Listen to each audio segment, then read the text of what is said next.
la tristesse arrive, je sais tu es là, toujours près de moi.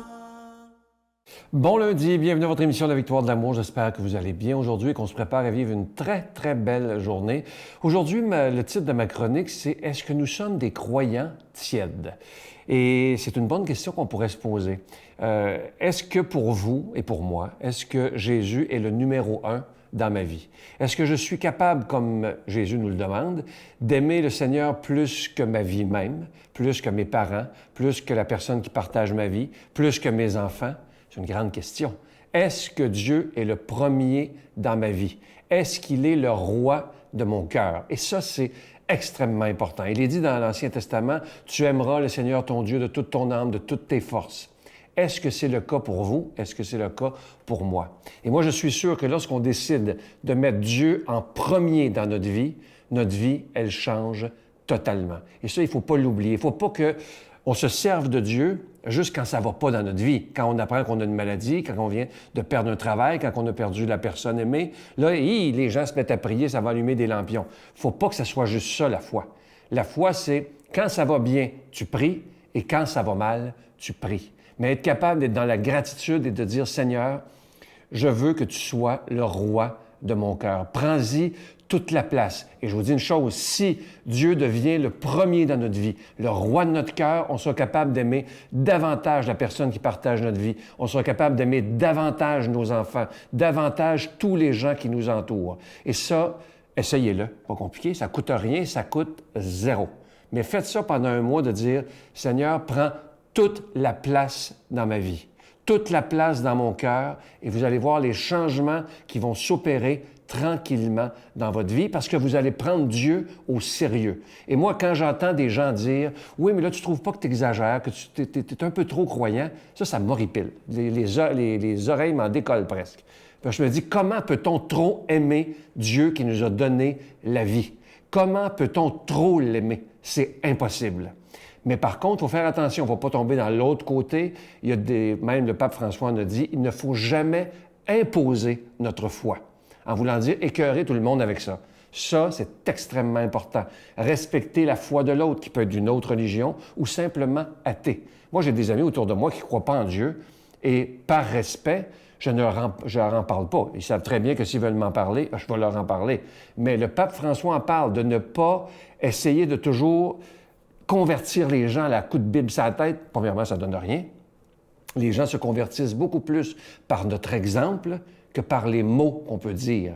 Alors oui, Dieu doit être le premier dans notre vie, mais on ne doit jamais imposer notre foi aux autres. Alors j'espère que vous allez vous en souvenir et faites-vous ce cadeau-là en cette année 2021. Essayez-le. À partir d'aujourd'hui, après l'émission, fermez tout, restez en silence et dites à Dieu, faites une belle prière avec votre cœur, avec vos mots, en disant au Seigneur, Seigneur, là, je te donne ma vie totalement. Sois le roi de mon cœur. Prends-y toute la place et je sais d'avance que je serai beaucoup plus heureux, beaucoup plus heureuse parce que tu auras la première place dans ma vie. Notre Père qui es aux cieux, que ton nom soit sanctifié, que ton règne vienne, que ta volonté soit faite sur la terre comme au ciel. Donne-nous aujourd'hui notre pain de ce jour. Pardonne-nous nos offenses comme nous pardonnons à ceux qui nous ont offensés.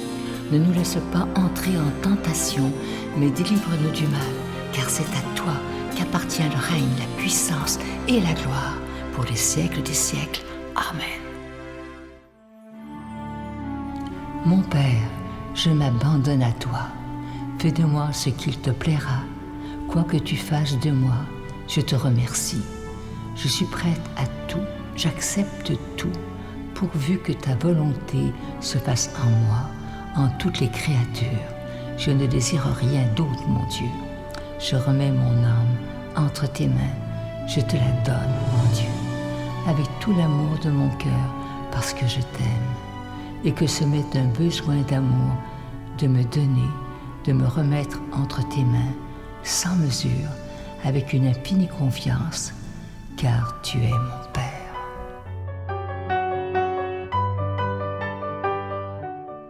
Je suis tellement content de vous parler de ce magnifique cadeau du mois, une belle exclusivité de la Victoire de l'amour. Il s'agit de ce chapelet de la médaille miraculeuse. Il est en cristal, il est déjà béni. Il est fabriqué à la main par des religieuses de Mexico qui nous remercient d'ailleurs parce que avec ce qu'on leur donne, ça leur permet, eux, d'aider les plus démunis. Et je vous rappelle que ce chapelet, comme je vous disais, il est déjà béni. Et vous savez que la Vierge Marie elle-même a demandé à Sainte Catherine Labouré, dans les années 1800 à Paris, sur la rue du Bac, que j'ai eu la chance de visiter d'ailleurs, et la Vierge Marie a dit ceci à Sainte Catherine Labouré: « Faites frapper une médaille sur ce modèle. Les personnes qui la porteront recevront de grandes grâces. Les grâces seront abondantes sur les personnes qui auront confiance. » Je vous donne l'adresse: La Victoire de l'amour, case postale 120, succursale Boucherville à Boucherville, le J4B 5E6, je vous la redonne. La Victoire de l'amour, case postale 120, succursale Boucherville à Boucherville, le J4B 5E6. Également par téléphone par carte de crédit du lundi au vendredi de 8h30 à 16h30 dans le 514-523-4433, 523-4433 ou sans frais le 1-888-811-9291. 1-888-811-9291 et aussi sur notre site Internet, un moyen très rapide, sécuritaire et efficace de faire votre don, le www.lavictoiredelamour.org. Alors, je vous rappelle ce magnifique chapelet de la médaille miraculeuse. Il est en cristal, il est déjà béni, il est fabriqué à la main et je vous rappelle que vous le recevrez très, très rapidement. Merci d'être des protecteurs de la foi et merci aussi de tout mon cœur de votre prière pour la victoire de l'amour.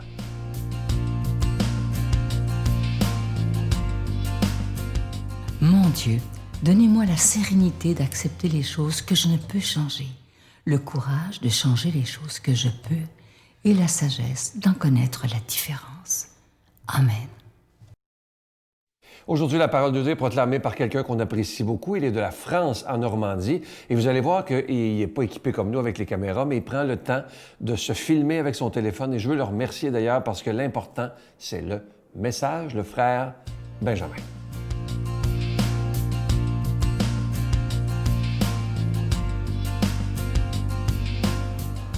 Lecture du livre des Actes des Apôtres. En ce jour-là, Paul dit au peuple: « Je suis juif, né à Tars en Cilicie, mais élevé ici dans cette ville où, à l'école de Gamaliel, j'ai reçu une éducation strictement conforme à la loi de nos pères. J'avais pour Dieu une ardeur jalouse comme vous tous aujourd'hui. J'ai persécuté à mort ceux qui suivent le chemin du Seigneur Jésus. J'arrêtais hommes et femmes et les jetais en prison. Le grand prêtre et tout le collège des anciens peuvent en témoigner. Ces derniers m'avaient donné des lettres pour nos frères de Damas où je me rendais. Je devais ramener à Jérusalem ceux de là-bas, enchaînés pour qu'ils subissent leur châtiment.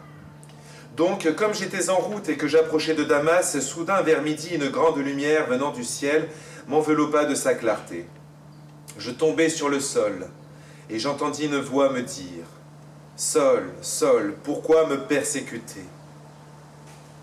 Et moi je répondis: « Qui es-tu, Seigneur ? » « Je suis Jésus le Nazaréen, celui que tu persécutes. » Ceux qui étaient avec moi virent la lumière, mais n'entendirent pas la voix de celui qui me parlait. Alors je dis: « Que dois-je faire, Seigneur ?» Le Seigneur me répondit: « Relève-toi, va jusqu'à Damas, et là on te dira tout ce qui t'est prescrit de faire. »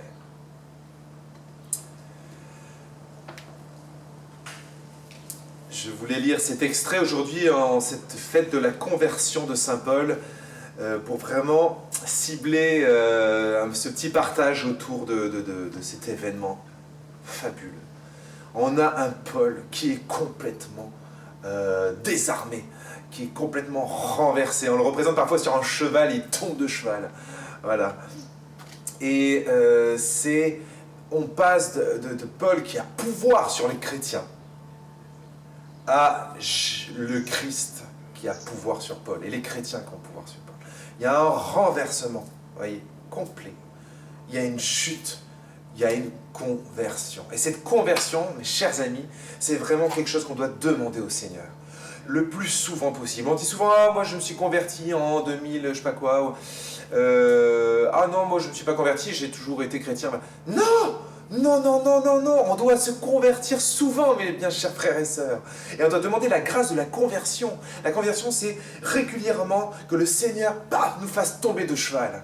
pour que vraiment, de notre superbe, parfois de notre orgueil, de nos prétentions à savoir, à être suffisamment bien ou quoi, qu'on puisse tomber de notre cheval et se faire tout petit, de sorte que nous soyons préservés. Vous savez, ce passage-là où il y a le publicain qui vient prier dans le temple et qui dit « Oh, je ne suis même pas digne de te prier », et puis le pharisien qui dit « Oh, merci Seigneur que je ne suis pas comme celui-là. » Mais non, mais écoutez, mais des fois on est un peu comme ça les cathos, franchement. C'est pas vrai ça? Je sais pas, on a peut-être un peu l'éducation qu'il faut, nani nana, on sait tout mieux que tout le monde, surtout, notamment sur la morale, et on fait la leçon à tout le monde. Et vous savez, on dégoûte les gens comme ça, parce qu'on est sur notre cheval. On considère les gens à partir de notre cheval, quoi. Donc il faut demander au Seigneur souvent de nous faire redescendre. Redescends, quoi. C'est un peu l'expression, redescends. Voilà, donc ça c'est une première chose. Et la deuxième chose qui me touche, c'est le fameux Saul, pourquoi me persécuter? Pourquoi me persécuter? Un peu plus loin, je suis Jésus, celui que tu persécutes. Ça, je trouve ça vraiment fort de café quand même. Vous vous rendez compte? Jésus qui dit, en aucun cas, Paul a persécuté Jésus. Ils sont peut-être même jamais croisés du tout. Ok? Non, ce que Paul persécute, c'est les chrétiens. Ça veut dire quoi? C'est vraiment quand Paul persécute les chrétiens, Jésus dit, c'est moi que tu persécutes. C'est moi là. Tu touches à lui là, c'est à moi que tu touches, frère. C'est trop fort. Ça veut dire que vraiment il y a une... Mais c'est pas nouveau, encore une fois. Dans Matthieu chapitre 25, on avait déjà toute cette identification où Jésus disait, ce que vous faites au plus petit d'entre vous, c'est à moi que vous le faites. Voilà, donc c'est juste pas nouveau, mais enfin, ça doit nous choquer, mes amis. Ça doit nous choquer, ça doit aiguiser notre esprit pour que vraiment on se méfie de ne pas être... comment dirais-je, de ne pas passer à côté de ça, quoi. C'est-à-dire que le pauvre dans la rue, les plus nécessiteux autour de nous, et puis finalement, tout un chacun, c'est le Christ, quoi.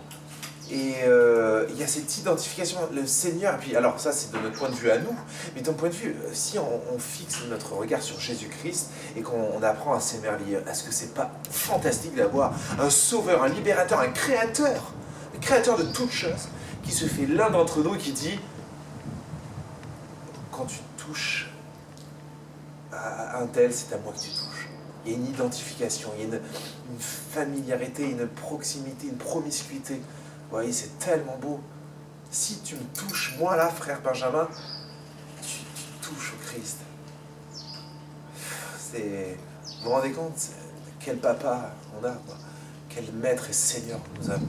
Rendons grâce et que le Seigneur nous bénisse, nous donne force et courage pour nous convertir et nous émerveiller de cette identification du Christ avec nous-mêmes. Au nom du Père, du Fils et du Saint-Esprit. Amen. Je vous salue Marie, pleine de grâce. Le Seigneur est avec vous. Vous êtes bénie entre toutes les femmes, et Jésus, le fruit de vos entrailles, est béni. Sainte Marie, Mère de Dieu, priez pour nous pauvres pécheurs, maintenant et à l'heure de notre mort. Amen.